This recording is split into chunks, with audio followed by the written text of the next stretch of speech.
Alas 5 sa hapon kagahapon gironda sa CIDG PIDEA ug kapulisan ang balay ni alias Mano dinhi sa Purok 13, Tibungko.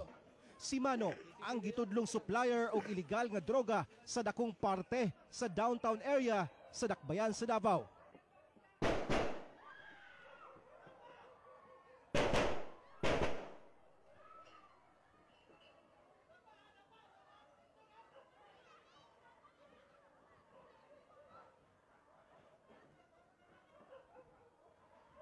Apan si alias Mano o Ador Albao sa tinuod nga pangalan, misulay unta pag-ikyas sa pagkakita sa kapulisan, pinaagi sa pag-ambak sa dagat. Apan way swerteng naigo ang ulo ni ini sa kahoy, midiretso sa dagat ug wa na mitumaw. Dili basta-basta makasulod sa maong balay. Sa gawas, nakamontar ang CCTV, diin nakamonitor kini sa tanang taong musulod. Kamatikdang gipanindot usab ang maong balay. Sa ubos gihimong internet cafe ug sa second floor nahimutang ang kwarto ni Albao. So mo kini ang second floor sa balay sa suspect. Namatikdan nato nga sama sa ubos gipanday gihapon ning tanan pero namatikdan nato nga nasiyay mga rooms nga ginahimo. Sumala nila VIP rooms daw ni pero wa ta kabalo unsang klase nga VIP rooms. Mga 4 ka rooms ang ginahimo nila diri sa taas, samtang sa unahan na dito ang kwarto sa suspect ug dito usab napalgan ang mga droga ug armas. Pake-pakete sa gituuhang shabu ug marijuana ang nakumpiska sa second floor.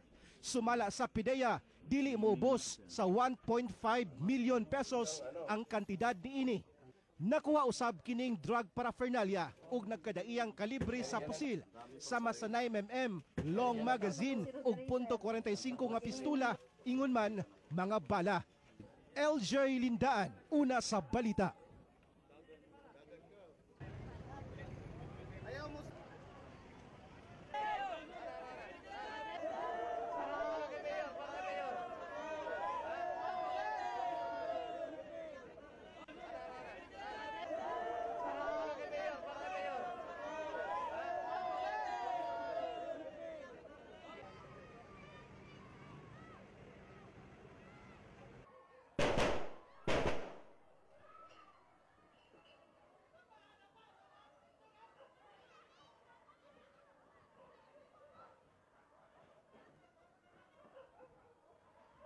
Apan si alias Mano o Ador Albao sa tinuod nga pangalan, misulay unta pag-ikyas sa pagkakita sa kapulisan, pinaagi sa pag-ambak sa dagat. Apan way swerteng naigo ang ulo.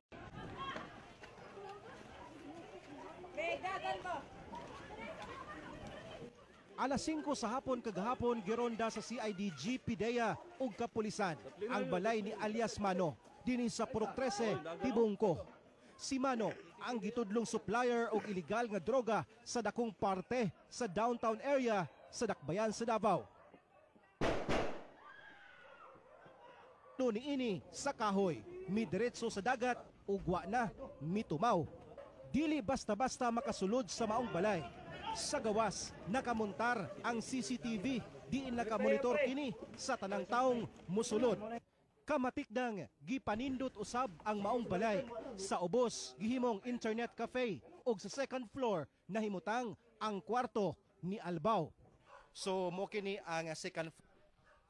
Pake-pakete sa gituuhang shabu ug marijuana ang nakumpiska sa second floor. Sumala sa PIDEA, dili moubos sa 1.5 million pesos ang kantidad niini.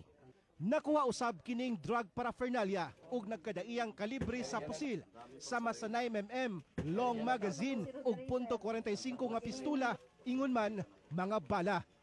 LJ Lindaan, una sa floor sa balay sa suspect. Namatikdan nato nga sama sa ubos gipanday gihapon ning tanan pero namatikdan nato nga nasiyay mga rooms nga ginahimo. Sumala nila VIP rooms daw ni pero wa ta kabalo unsang klase nga VIP rooms.